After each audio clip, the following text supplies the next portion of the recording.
మనం ప్రతిరోజు corporate offices, private కంపెనీస్‌లో ఎంతో కష్టపడుతుంటాం. రాత్రింబగలు తేడా లేకుండా పనిచేస్తుంటాం. టార్గెట్స్, డెడ్‌లైన్స్, ప్రెషర్స్ ఇవన్నీ ఎందుకు భరిస్తాం? మన కుటుంబం బాగుండాలని, సంతోషంగా ఉండాలని. మనం ఉన్నా లేకపోయినా మన కుటుంబానికి ఎటువంటి ఆర్థిక ఇబ్బందులు రాకూడదని.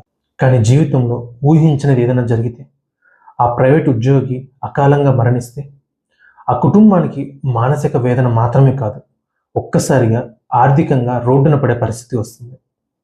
ఎందుకంటే ప్రైవేట్ ఎంప్లాయీస్‌కి, గవర్నమెంట్ ఎంప్లాయీస్‌కి ఉన్నట్టు పెన్షన్‌లు కానీ, సెక్యూరిటీస్ కానీ ఉండవు అనేసి చాలామంది నమ్ముతారు. మనం ప్రతిరోజు కార్పొరేట్ ఆఫీసెస్, ప్రైవేట్ కంపెనీస్‌లో ఎంతో కష్టపడుతుంటాం.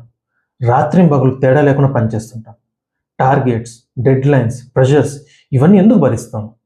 మన కుటుంబం బాగుండాలని, సంతోషంగా ఉండాలని. మనం ఉన్నా లేకపోయినా మన కుటుంబానికి ఎటువంటి ఆర్థిక ఇబ్బందులు రాకూడదని. కానీ జీవితంలో ఊహించినది ఏదైనా జరిగితే, ఆ ప్రైవేట్ ఉద్యోగి అకాలంగా మరణిస్తే, ఆ కుటుంబానికి మానసిక వేదన మాత్రమే కాదు, ఒక్కసారిగా ఆర్థికంగా రోడ్డున పడే పరిస్థితి వస్తుంది. ఎందుకంటే ప్రైవేట్ ఎంప్లాయీస్‌కి, గవర్నమెంట్ ఎంప్లాయీస్‌కి ఉన్నట్టు పెన్షన్‌లు కానీ, సెక్యూరిటీస్ కానీ ఉండవు అనేసి చాలామంది నమ్ముతారు.